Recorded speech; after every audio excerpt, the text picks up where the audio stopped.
Bueno, hola a todos. Vamos a hacer el en vivo sobre todo lo relacionado con los cuidados prequirúrgicos o la valoración prequirúrgica. Vamos a esperar que se conecte más gente y ya entramos en contexto. Y luego que José Joaquín se vaya un ratico a jugar. Hoy tenemos un tema súper interesante que es la preparación de, pues, como lo que debemos de hacer, esos cuidados, esas recomendaciones previas a una cirugía plástica. Y yo creo que sería muy importante que lo hagamos como por segmento del tiempo. ¿Qué podemos hacer? No sé, unas 8 semanas antes, unos días, 2 semanas antes, unos 10 días antes, como todos esos cuidados. Y también hablaremos de esas pacientes especiales que, digamos, vienen del extranjero para que puedan tener como una idea de cuánto tiempo deben de disponer para permanecer en el país, para tener una recuperación óptima y qué permisos necesitan para poder viajar. Y también me parece importante que toquemos el tema de algunas pacientes que de pronto tienen enfermedades de base, qué procedimientos o qué tratamientos deben de realizarse antes de una cirugía para poder estar en óptimas condiciones para ingresar a quirófano. Bueno, listo. Entonces, comencemos. Bueno, Eh, Doc. No, a ver, vas como en chancleta. Entonces vamos a hablar primero, vamos a presentarnos a las personas que se están conectando, que no saben quién eres tú. Cuéntanos un poquito quién es María de los Ángeles Esmiral, en dónde tiene su consultorio, qué profesión tiene, en dónde se ha preparado. Bueno, listo. Meli es así, toda comunicadora social, así que súper. Dirige la entrevista. Bueno, para los que no me conocen, María de los Ángeles Esmeral, soy cirujana plástica, estética y reconstructiva, formada en Argentina, en Buenos Aires, y ya radicada hace unos añitos acá en Colombia, principalmente en Medellín. Tengo mi consultorio en el edificio Lugo, piso 11, consultorio 05. Allí súper felices de atenderlos y conocerlos. Bueno, Bueno, al final vamos a dar como todos los números de contacto. Igualmente todas las personas que nos están viendo, por favor, muevan el algoritmo, denos corazoncito, coméntenos desde qué ciudad nos están viendo, pueden hacernos las preguntas que quieran y la doctora se las va a responder inmediatamente, porque probablemente muchas personas que están aquí, que nos están viendo, desean realizarse un procedimiento. Yo no, pues yo no sé si alcanzamos para este 2023 o ya vamos a iniciar el próximo 2024 como con esa cirugía que siempre hemos soñado, ¿cierto? Bueno, Doc, hablemos, yo creo que el primer paso fundamental es que hablemos de la consulta de valoración. ¿En qué consiste esta consulta de valoración? ¿Qué vas a mirar en la consulta de valoración? ¿Cuáles son esos puntos importantes a tocar en esta cita? bueno, listo. Entonces, la consulta de valoración la podemos hacer de dos formas, presencial o virtual. Virtual la manejamos en los pacientes que están fuera del país y que quieren como tener un primer asesoramiento a tu cirugía. Obviamente cuando ya llegan al país, pues tenemos que conocernos y poder afianzar ese examen físico. Entonces la idea es que en el primer tiempo sea presencial. ¿Qué vamos a valorar? Pues vamos a hacer una historia clínica completa, vamos a conocer los antecedentes de cada paciente, es decir, enfermedades que sufra, medicamentos que toma, cirugías que se ha practicado, en detalle todo. Es súper importante esta parte porque aquí es donde vamos a ver realmente si eres candidata o candidato a realizarte un procedimiento pues, de esta índole. Sabemos que todos estos procedimientos, la mayoría, si no todos, estéticos sobre todo, son ambulatorios. Entonces, para que sea un paciente ambulatorio debe tener ciertos criterios. Ok. Bueno, ya en la consulta, pues ya veremos, direccionaremos realmente qué es lo que necesita cada paciente. Doc, una pregunta. ¿Con cuánto tiempo de anterioridad sería importante tener este tipo de acercamiento, esta consulta de valoración antes de una cirugía? Bueno, mira, realmente pues en la práctica uno se encuentra de todo. Hay pacientes que hacen sus valoraciones un año antes y se preparan monetariamente, se preparan físicamente y mentalmente. Hay pacientes que llegan una semana y me quiero operar la otra semana. Lo ideal es que, como les digo a los pacientes, lo ideal es que conozcas, vayas a la consulta, te sientas tranquila con el especialista, que te ofrezca seguridad y que ahí vemos si realmente con todos los antecedentes te puedes operar. Tiempo antes, si es una cirugía que no sea tan complicado, que sea de bajo riesgo y que la paciente realmente no necesita muchos estudios, pues se puede hacer hasta 1 o 2 semanas antes al procedimiento. La Perfecto. cuestión está es cuando los pacientes tienen antecedentes o son fumadoras, por ejemplo. El cigarrillo, la nicotina, disminuye el aporte de oxígeno en los tejidos. Entonces, una persona que se vaya, por ejemplo, a hacer implantes mamarios o cualquier tipo de cirugía, la nicotina va a impedir el proceso de oxigenación en la sangre. Entonces, eso va a hacer que no cicatrices bien, que las heridas se abran. Lo ideal es dejar de fumar. ¿Cuánto tiempo atrás? Por lo menos unos 3 meses atrás, y después de la cirugía por lo menos un mes. Entonces, este tipo de pacientes son pacientes que tienen que prepararse con más tiempo de antelación. Claramente. Igualmente, podemos estar hablando de una paciente que tenga diabetes o hipertensa, también necesita una preparación diferente. Sí, realmente bueno, digamos que con la hipertensión no hay tanto problema porque en realidad cuando uno tiene hipertensión son pacientes que ya lo conocen, son pacientes que están controladas, que en la mayoría todo el mundo toma su medicación y son muy juiciosas. La complicación viene, digamos, en una paciente diabética. Sí o sí, una paciente diabética, lo que yo hago es que siempre les envío valoración con su médico internista o con su endocrinólogo para que nos traigan la orden. Importante que nos autoricen. Si no nos autorizan el procedimiento, pues mucho menos el anestesiólogo va a autorizar la cirugía.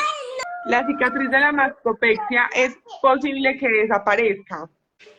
No, siempre que hacemos un corte va a haber una cicatriz. Entonces, la cicatriz en el tiempo tiene varias etapas, ¿ok? En un año se dice que es una cicatriz madura y en ese entonces, pues ya lo que se hizo antes nos ayudó o benefició al proceso de cicatrización. Pero que desaparezca, o sea, que tú te veas los senos y digas, aquí no pasó nada, nunca va a suceder. Si hay cosas que van a hacer, que se vea más delgadita, digamos, uno en el intraoperatorio usa cierta sutura, cierta técnica quirúrgica para que la cicatriz quede más delgadita, y luego ya el cuidado de las pacientes, ¿no? Que se coloquen las cremas, que usen las bandas de silicona, todas las recomendaciones, pero que desaparezca completamente, no. Sí, eso me parece importante que lo sepamos porque finalmente una cicatriz es una cicatriz para toda la vida, que uno la puede disimular y que ustedes manejan una técnica dentro del quirófano que puede permitir que no sea tan notoria, pero es un proceso que es inherente de cada persona. O sea, si yo sé que soy una paciente que hago que lo hice más fácil, pues tengo que tener un cuidado extra en el tema de las cicatrices. Bueno, Exactamente. Doc, hablemos de esos exámenes previos que debo de realizarme a una cirugía. ¿Qué exámenes son? ¿Con cuánto tiempo de antelación me los debo de realizar? Bueno, listo. Entonces, el tiempo de antelación debe ser como máximo, pues un mes antes del procedimiento. Sí, ese es el tiempo. Si se pasa ese tiempo, hay que volver a repetir los exámenes. Entonces, por eso les digo, cuando ya tengan definido cuándo se quieren operar, hacemos los exámenes. Entre más fresquitos, mejor. 15 días estarían súper porque todo esto lo ve el anestesiólogo. ¿Cuál es lo que pedimos? Si es una paciente sin antecedentes, es decir, no ha tenido ningún antecedente cardíaco, no sufre de la tiroides, no sufre de artritis, entonces la química inicial sería un cuadro hemático completo. Eso básicamente es para saber cómo está la hemoglobina, porque la hemoglobina es la que transporta el oxígeno. Por eso en las personas fumadoras esta hemoglobina puede estar alterada. Las plaquetas para mirar cuánto puede llegar a sangrar ese paciente. Los tiempos de coagulación, que son los que nos van a decir en cuánto tiempo la paciente demora sangrando y cuánto tiempo el organismo por sí solo coagula, o sea, detiene el sangrado. Un examen de azúcar, que básicamente es para saber si no se nos va a bajar la glicemia o el azúcar después de la cirugía, porque cuando nosotros nos vamos a operar tenemos que hacer un ayuno prolongado, y eso es una exposición a estrés del organismo. Y las cosas que pueden pasar es que baje el azúcar. Entonces, por eso algunas pacientes se maluquean, se ponen un poquito débiles. Entonces, La idea es tratar de tener esos valores pues compensados. La función renal, que se llamará bunicreatinina, que es para ver básicamente cómo está funcionando el riñón, ya que la anestesia se elimina en parte por ese órgano. Y un examen de orina para saber que no haya ningún tipo de infección, porque si hay una infección urinaria previa, pues tenemos que tratarla con antibiótico para ir sin infección al quirófano. Además, Ok, pues una serología para VIH. Luego, perfecto. si es una paciente que se va a operar, digamos, de los senos, pues va a tener que hacerse una ecografía. Si es una paciente que se va a hacer una abdominoplastia, necesitamos una ecografía de pared abdominal. Si es una paciente que sufre de la tiroides, además necesitamos una TSH para ver que eso esté también controlado, porque no podemos entrar con valores altos de tiroides. Y así, un factor reumatoideo, si sufres de artritis reumatoidea, Y si es varios. una paciente que se va a hacer extracción de biopolímeros, ¿qué exámenes debe presentar antes? Bueno, aparte de la química usual, lo que te mandé, si Sí. es mayor de 40 años, va a tener que hacerse un electrocardiograma Ok. y necesitamos la resonancia. Por ejemplo, si es una extracción de biopolímeros, según el área donde se vayan a resecar. Una resonancia de cadera, si es en los glúteos, de los senos, de la pelvis, de las pantorrillas, de cara, que hay biopolímeros en todas partes. Entonces, Claro, eso porque está ese es tu mapa para saber cuál es la intervención, en qué área debes de hacer más énfasis. exactamente.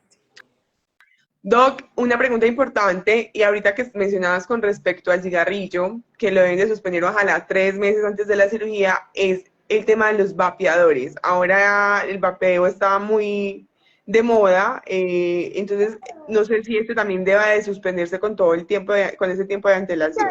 De pronto no tan largo, de pronto no tan largo. Realmente con los vapeos no hay todavía como muchos estudios, pero tiene nicotina, o sea, ejerce lo mismo, de pronto no con tanta carga como los cigarrillos usuales, pero tiene nicotina y va a ser el mismo efecto sobre las células sanguíneas. Entonces, yo creería que sí, hay que pues manejarlo igual. Ok. Bueno, Doc, ¿qué tipo de medicamentos se deben de suspender antes de una cirugía y con cuánto tiempo de antelación? Bueno, si la paciente toma aspirina, por ejemplo, que es muy usual que tomen aspirina cuando sufren de la tensión, de pronto les mandan la aspirinética esa chiquitica, lo ideal es que se suspenda por lo menos 5 a 7 días antes del procedimiento. Eso es como lo único, pues la única medicación asociada a una patología. Ya como tal, si toman ibuprofeno porque les duele la cabeza y usualmente toman ibuprofeno. Los AINES hay que suspenderlos también. ¿Cuánto tiempo? Por lo menos 5 días. Por lo general las mujeres tomamos muchas cosas para adelgazar. Entonces el té verde, el té rojo, eso hay que suspenderlo porque aumenta el tiempo de sangrado. La chía, que también la tomamos, la linaza, también para adelgazar, eso también aumenta tiempos de sangrado. Entonces, eso tenemos que suspenderlo por lo menos unos 5 días antes. Y Ni durante el omega 3 ni postoperatorio, ginkgo biloba, ni nada de eso. ginkgo biloba tampoco, nada de eso, nada de eso. Y es Por muy eso es importante que súper seamos importante honestas. en la valoración, exactamente, porque realmente yo esto lo he aprendido en la práctica, porque uno les pregunta, ¿qué medicación tomas normalmente por prescripción médica? No, nada. ¿Y qué te autoprescribes? Ah, no, si yo tomo un complejo multivitamínico, chía, linaza, ginkgo biloba, aspirina y todo. Entonces hay que ser, porque uno creería, no, la chía no hace nada, la linaza tampoco, sí hace. Entonces esas Sí. cositas hay que decirlas. Doc, bueno, ahora que lo dices, sí hace, digamos, ¿cuáles son esos efectos que estamos, o sea, esas complicaciones que estamos previniendo al suspender estos medicamentos? Porque yo creo que ellas son como, ay, me dio migranita, me voy a tomar un ibuprofeno y no voy a decir nada, porque en realidad no saben el riesgo que implica el tomarse este medicamento muy cercano a la cirugía. Aumentar los tiempos de sangrado, básicamente, Meli. ¿Qué significa eso? Que cuando yo estoy, digamos, estoy en la cirugía mamaria, tengo el seno abierto, normalmente pues sangra, cuando uno hace un corte Sí. sangra. Entonces yo obviamente con el electrocauterio voy a ir quemando todo lo que va sangrando. Entonces cuando toman esta medicación, lo que pasa es que en el momento, digamos que lo pude quemar y dejó de sangrar. Cuando ya van a la casa, vuelve otra vez ese sangrado. Entonces ahí no hay con qué coagular nada porque ya están en su casa, está sangrando. Entonces ahí es cuando se vienen los hematomas que no paran y hay que volver a meter a quirófano. O sea, es como hacer complicaciones innecesarias a la cirugía. Porque obviamente Me dentro parece del súper quirófano uno importante. no cierra hasta que uno no ve que todo está sequito y que nada está sangrando. El problema es cuando ya están en la casa y comienzan a sangrar.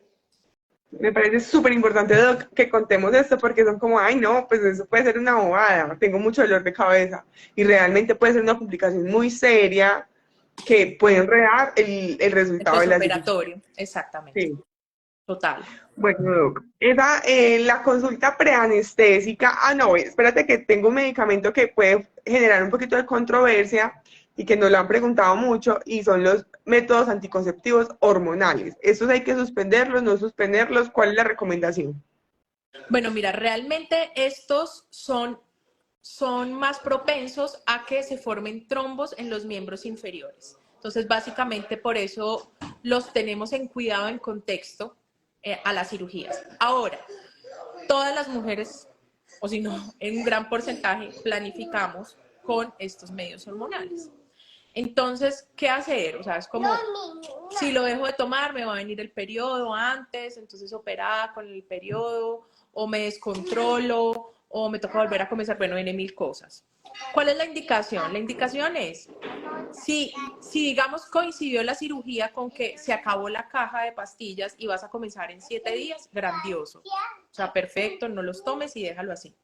Pero si realmente la cirugía está a la mitad de las pastillas, pues nada, seguirlas tomando.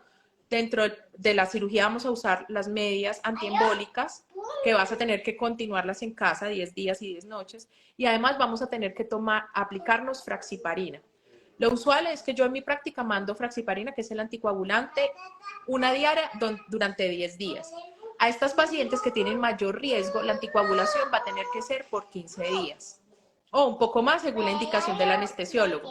Por eso es que la valoración conjunta con el anestesiólogo es muy importante, pues va a dar pautas y nos va a decir, doctora, esta paciente yo considero que la anticoagulación déla por tanto tiempo. Y hacemos pues todo lo que ellos nos digan. Ok. Esta cita pues la cita preanestésica, ¿con cuánto tiempo se realiza? Digamos, ¿cuáles son los parámetros que debemos de llevar o que debemos de aportarle al anestesiólogo para que ya tome decisiones de nuestra cirugía? Bueno, generalmente de 24 a 48 horas previos al procedimiento. Hay excepciones, digamos, pacientes que se van de viaje y tienen que dejar toda la cirugía resuelta y vuelven, no sé, en 10 días para la cirugía. Bueno, ese tipo de pacientes es la excepción, pero por lo general es de 24 a 48 horas antes del procedimiento. Ok. Y llevo los exámenes, todos los exámenes Sí, que me solicitaste. todos los exámenes que se te mandaron, si además tienes alguna patología que es necesaria la valoración del especialista, ya sea por un cardiólogo, un internista, un endocrinólogo, toda esa ordencita que diga si es apta para operarse, hay que llevársela al anestesiólogo. Ok, perfecto. Bueno, Doc, espérame que tenía por aquí una pregunta y se me fue la palomita. De pronto, tú en tu práctica profesional sugieres consumir unos alimentos diferentes o tener una alimentación diferente días previos a la cirugía o no tanto. Sí, antes de la cirugía debemos, por lo menos unos 3 días antes y después de la cirugía unos 7 días. Los lácteos y todos sus derivados. ¿Por qué? Porque nos pueden inflamar el colon. Entonces, digamos, si vamos a hacer una abdominoplastia, pues, y vamos a hacer una sutura de la pared abdominal, pues imagínate, inflamada con flatos o peitos y recién operada. Entonces, es mejor eso, disminuirlo. También la comida mexicana, que es muy picante, eso tampoco nos ayuda a la cicatrización. Entonces, todo lo que sea picante hay que suspenderlo. Y los mariscos también tampoco nos va a ayudar al proceso de cicatrización. Entonces eso, suspenderlo 5 días antes y 7 días después. Ok, 5 días antes y 7 días después. Bueno, Doc, se llegó el día de la cirugía. Yo ya, no, espérame, una pregunta importante, antes de que se llegó el día de la cirugía, y es, yo soy una paciente extranjera, ¿cuántos días antes debo de llegar a la ciudad para cumplir para tener como el cuerpo ya acomodado a la presión atmosférica de la ciudad y poder ingresar a quirófano? Súper importante esa pregunta, Meli. Mínimo deben estar en el país con antelación a la cirugía 72 horas antes. No es porque digan, ay, la doctora, ¿cómo es de exagerada? No, realmente es, uno, porque la póliza de complicaciones así lo exige. Y eso lo tienen que tener súper presente. Cualquier clínica seria en Colombia te va a exigir la póliza de complicaciones. Si no te hablan de la póliza de complicaciones, huye del lugar porque no sabemos dónde te van a operar. Sí o sí, póliza de complicaciones, y ella exige que estés en el país con 72 horas antes del procedimiento. En ese tiempo, entonces lo que vamos a hacer es hacer los exámenes, que el anestesiólogo te vea, poder vernos, conocernos y ver que realmente lo que se vio en la videollamada, en las fotos que mandaron, si es acorde al plan quirúrgico, y bueno, ya ultimar los detalles. Doc, que nos des como una generalidad de esos puntos que se deben cumplir en la póliza de complicaciones.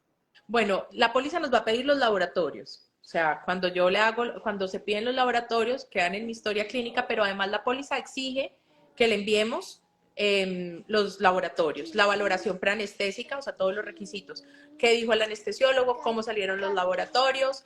Te van a pedir, si vives acá en Colombia, copia de tu EPS, básicamente. Si eres extranjera, te va a pedir un seguro de viaje, que por lo general las pacientes compran Asiscar o utilizan el seguro de viaje de la tarjeta de crédito. La tarjeta de crédito. Exactamente. Y luego, pues, la valoración del médico cirujano plástico que las va a operar.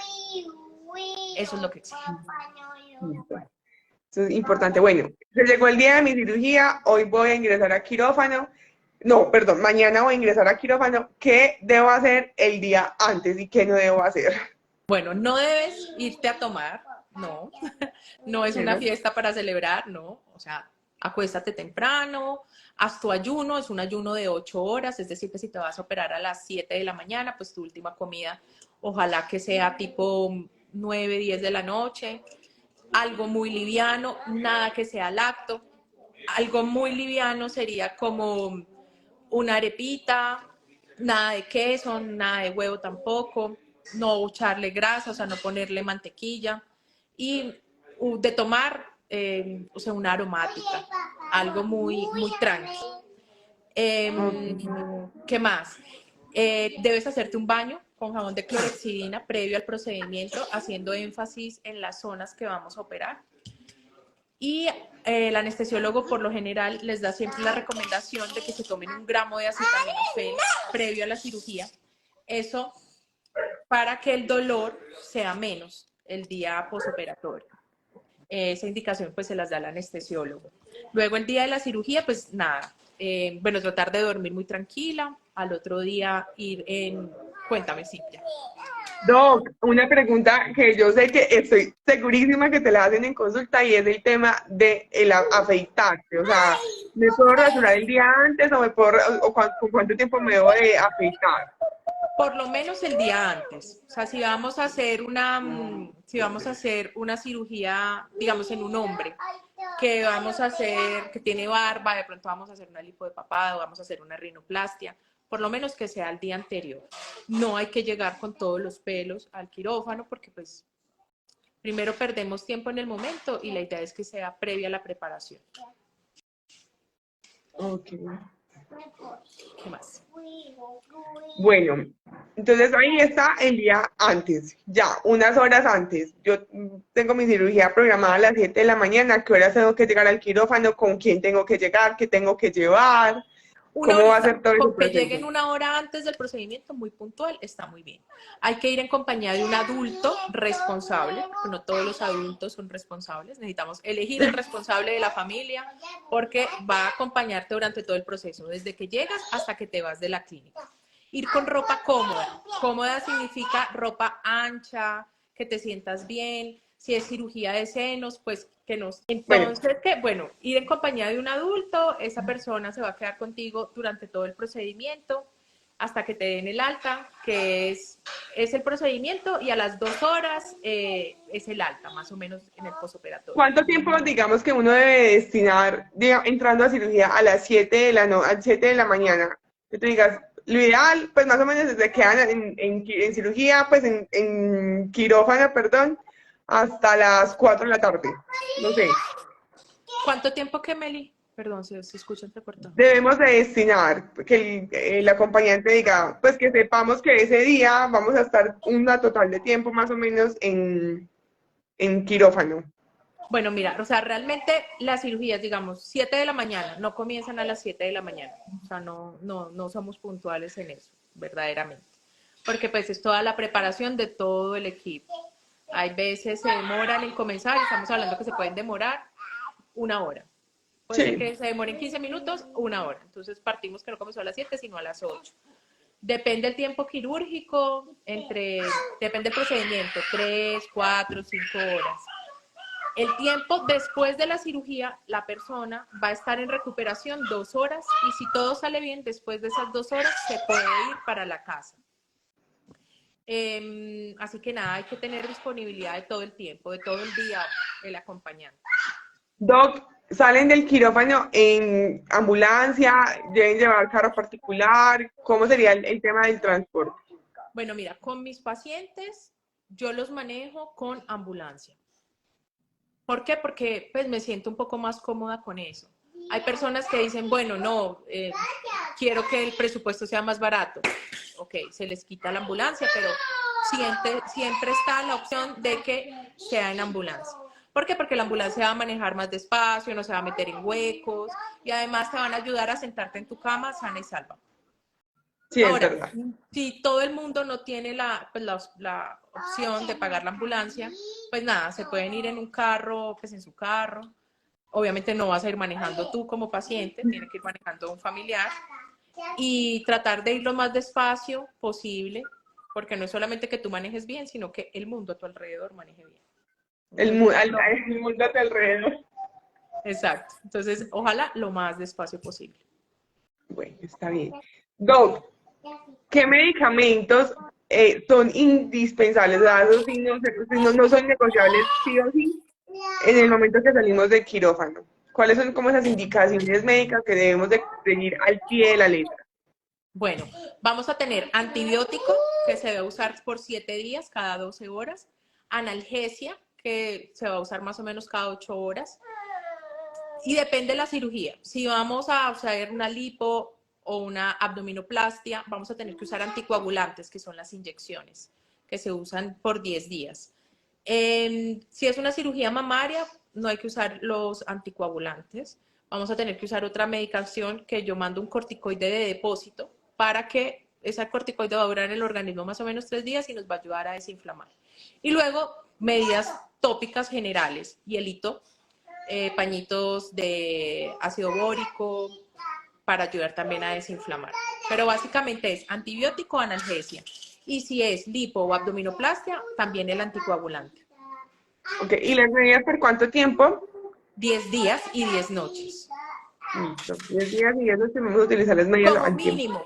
Pero si el anestesiólogo dice, doctora, esta paciente tiene un riesgo, porque ellos tienen una escala. Entonces, si el riesgo es de tanto, yo considero que las medias sean 15 días, 20 días. Hay que hacerle caso de lo que él diga. Listo. Ok. Doc, la bañada después de una cirugía plástica. ¿Cómo? Bueno, sí. Ah, yo por lo general las cito a las 24 o a las 48 horas postquirúrgicas, depende qué tan fuertes estén para movilizarse al consultorio. Entonces, hasta que yo las vea y retire la curación y haga una nueva curación, no se pueden bañar. Ya durante la curación, pues yo les diré, mira, la herida está así, de esta forma, está de esta otra, la podemos mojar o no la podemos mojar. Si yo al quitar la curación, lo que hago es que vuelvo a poner otra curación nueva. Por lo general es un apósito o una cinta que se llama Fixomur. Es una blanquita con huequitos, no sé si alguien se familiariza con él. Esa cinta se puede mojar y no hay problema. Esa cinta se va a poder mojar y se va a poder secar. Se seca con el aire frío del secador y antes vamos a aplicar alcohol 2 veces al día. Ok. Bueno, Doc, ya aquí cerrando el tema, las personas que estén conectadas nos pueden hacer las preguntas que deseen, las dudas, si están pensando en realizar una cirugía plástica, como aquello que todavía tienen como ahí pensando que no han resuelto, la doctora con mucho gusto les puede responder. Doc, bueno, ya para como para darle forma a este conversatorio, a este live, ¿cuáles son esos signos de alarma que uno dice, esto no está bien, debemos de comunicarnos con nuestra cirujana o debemos de activar inmediatamente la póliza después de un procedimiento estético? Bueno, mira, yo a todas mis pacientes las mando con una enfermera para la casa. Siquiera las 24 primeras horas. ¿Por qué? Por tranquilidad del paciente y por tranquilidad mía. Obviamente, digamos, si está en la casa con la mamá, con el esposo, pues quién más que los va a cuidar súper bien si es su familia, las quiere. Pero no todo el mundo está capacitado para atender un paciente.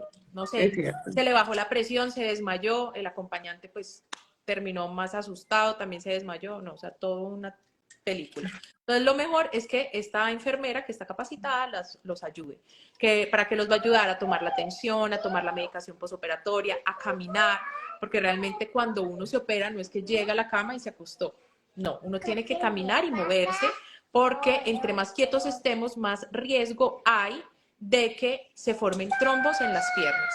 Entonces la idea es movernos, obviamente no salir al parque a trotar, pero sí dentro de la casa caminar y moverse. ¿Cuáles serían los signos de alarma que ella podría avisarme? Que mi amor, yo también te amo demasiado. ¡Ay, Serían los signos de alarma. Por ejemplo, te operaste de implantes mamarios, que un seno esté más grande que el otro, pero notorio, o sea, más grande. Que te dificulte la respiración, que cuando tomes aire profundo, la inspiración duela o moleste. Eso en cuanto a una cirugía mamaria. Que uno se sienta mareado, que se sienta sin fuerzas, que cuando vaya al baño y se levante, sienta que se maree. Esas son cosas que son esperables al procedimiento, por ejemplo, en una liposucción o después de que salimos de la anestesia. Entonces, por eso la enfermera pues sabe, no, ese mareíto es normal de la anestesia o de verdad se desmayó, perdió el conocimiento, hay que activar la póliza. Ahora, en cuanto a la póliza va a tener una serie de clínicas donde te van a recibir con la impresión de la póliza. O sea, una hoja impresa, tú la llevas y dices, me está pasando esto y te ven por urgencias. Y ahí consideran si hay que dejarte hospitalizada o no. También la póliza tiene el servicio de médico en casa. Entonces hay un número de teléfono que muy seguramente mi asistente les dará para que se comuniquen y el médico en casa irá pues al domicilio a valorarlas. Inclusive este médico en casa pone antibiótico endovenoso cuando así lo considero yo, por ciertos días, 10, 12, 14. Todo, o sea, todo es como un accionar destinado a la protección del paciente. perfecto. Laura 018 nos pregunta, ¿la enfermera se queda a dormir en mi casa? Sí, la enfermera se queda las primeras 24 horas, así que hay que hacerle un espaciecito, ojalá en la habitación donde estás. Obviamente, pues la enfermera no va a dormir, o sea, no necesita una cama, pero sí algo cómodo donde pueda sentarse o acostarse a descansar en los periodos que tú también estés descansando. Porque recuerda que básicamente esas 24 horas son para acompañarte a ir al baño, a tomar la medicación, a poner frío, porque las primeras horas o primeros 24 horas de la cirugía mamaria hay que poner mucho frío para evitar que sangres. Cuando hay liposucción, yo las mando por lo general sin faja y las mando a que se coloquen unos apósitos de agua tibia con ácido bórico, que eso me ha resultado súper bien, las ayuda a desinflamar y los moraditos se quitan mejor, más rápido. Entonces es como todo un acúmulo de cosas y funciones que van a hacer. Bueno, chicas y chicos, no sé quién está conectado, que quiera de pronto hacerle alguna pregunta a la doctora María de los Ángeles. Doc, ¿qué crees que se nos quedó por fuera en ese live? A ver. Cosas Pensemos. importantes que las cuento porque ha pasado. Los laboratorios son personales, o sea, los laboratorios me los hago yo como paciente si me voy a operar. No mando a una amiga a que se haga los laboratorios por mí. ¿Por qué? ¿Eso ha pasado? Sí, Meli, ¿tú puedes creerlo? No. Sí, sí ha pasado. Entonces, si yo tengo si yo tengo una enfermedad que hace que mis tiempos de coagulación se prolonguen o sean largos, estamos hablando de un factor de von Willebrand, sucedió que la paciente sabía que ella tenía esa enfermedad y para no tener problemas en la valoración, pues mandó a una amiga a que se hiciera los exámenes. Entonces eso es algo gravísimo porque ponemos en riesgo nuestra vida.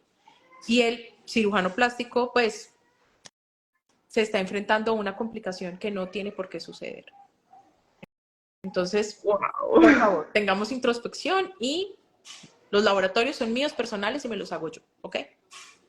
Sí, hay que ser honestos, pues, y no podemos, o sea, es que no es un tema solamente de que quiero realizármela y ya, es que es mi seguridad, mi vida y mi integridad como paciente. Exactamente. Así es. Bueno, gracias por contarnos esa anécdota y que ojalá no vuelva a suceder a nadie. No, no, no, qué horror, qué horror, qué horror. A ver, Correa 0987 dice, o sea que si se activa la póliza, todos los procedimientos como droga e inyectología, etcétera, ¿los cubre o hay que pagar por aparte? Muchas gracias. Bueno, mira, digamos que se activó la póliza y hicimos una recirugía. Siéntate aquí, pero sin molestar. Hicimos una reintervención. Entonces, la póliza pagaría todo nuevamente, el quirófano, la anestesióloga, la instrumentadora. En cuanto a los medicamentos postquirúrgicos, o sea, el antibiótico, porque seguramente habrá que tomar antibiótico otra vez, analgesia, etcétera, eso también lo cubre, pero en segunda instancia. ¿Qué quiere decir eso? Que los tendría que pagar el paciente, guardar el recibo de la farmacia que te dieron y ese recibo se le hace llegar a la póliza para que te hagan una transferencia, Un reembolso. sí, un reembolso a tu cuenta. Ojo, la cuenta tiene que ser a nombre de la paciente y tiene que ser una cuenta nacional. Eso lo digo por las pacientes extranjeras. Sí, Entonces, claro. si la cubre de esa forma. Ahora, si el antibiótico hay que ponerlo endovenoso, eso lo cubre la póliza, porque es tratamiento endovenoso. Si es tratamiento oral, pues sería de la forma que les dije. La paciente lo compra y la póliza les hace el reembolso. Listo. Lo mismo con Bueno, laboratorios, con exámenes, digamos que hay que mandar a hacer una ecografía de control. La póliza nos manda la autorización y se le dice a la paciente, tienes que ir a tal parte, por lo general es a Sevilla, y allá no tienen que pagar nada, la póliza cubre eso. súper. Muy interesante también tener como conocimiento de eso, porque después es ¿Cómo como, funciona? tengo Sí, que volver a sí. pagar. No, no, no. No tienen que volver a pagar ninguna reintervención que sea. Ah, bueno, ojo, es muy importante. La complicación tiene que pasar sobre el primer mes de la cirugía. Si, digamos, te hago un ejemplo, un sangrado a los 3 primeros días del seno, se activó la póliza. 6 meses después, no me gustó la cicatriz. Ahí se podría volver a activar la póliza. Tiene vigencia de 1 año, siempre y cuando la póliza se active el primer mes de la cirugía. Ah, ok. Listo. O sea, si digamos pasaron 4 meses y dicen, ay, no es que la cicatriz no me gustó y quiero que me reactiven la póliza, no se puede. Si Listo. se activa el primer mes, se puede reactivar durante el primer año después de la cirugía. Exactamente. Aquí están diciendo PAM 8321, que yo se les recomiendo mucho. Por allá arriba también Estefanía Gracias. Obando dijo que era la mejor doctora del mundo y es un ser humano maravilloso. Así que no Tan bello, duden, muchas o sea, gracias. pedir una cita de valoración con la doctora y yo sé que hacen clic inmediatamente. Entonces Inmediatamente. no duden. Ah, Sí, sí, sí. Yo Doc, feliz, con el ¿dónde, mayor cuáles gusto. son los números de contacto? Vamos a dejarlos por aquí para que las personas que están conectadas de pronto están interesadas en solicitar una cita de valoración, puedan escribir al WhatsApp, hablarse con Cata y separar una consulta. Bueno, como les dije, estamos ubicados en el edificio Lugo, al frente del Centro Comercial Oviedo, acá en Medellín, consultorio 1105. El teléfono de contacto de las citas es el 314-363-2013. Ese es el número del WhatsApp del consultorio. Ahí Cata, que es mi asistente, los va a atender. Y bueno, ya en consulta nos veremos nosotros. Somos Claro que un sí. equipo muy profesional. La verdad es que todas las pacientes nos recomiendan, hacemos las cosas con mucho cariño y nos interesa el posoperatorio, cuidarlas, vigilarlas y que salgan felices con los resultados. Así es, chicas. Y chicos también, ya saben que pueden solicitar cita de valoración, la pueden solicitar tanto por vía WhatsApp o llamando al teléfono del consultorio. Bueno, Doc, yo creo que tocamos todos los temas de las recomendaciones previas a una cirugía plástica. Las personas que de pronto tengan una duda nos la pueden hacer a través del interno y con mucho gusto se las vamos a responder. Y gracias a todos los que estuvieron ahí presentes conectados, que yo sé que muchos estaban con un oído en la novena y el otro en el live. Total, total, total. Bueno, Meli, feliz Navidad a todos y bueno, un próspero año. Los esperamos en consulta. Bueno, mi Doc, feliz noche. Feliz noche, Meli.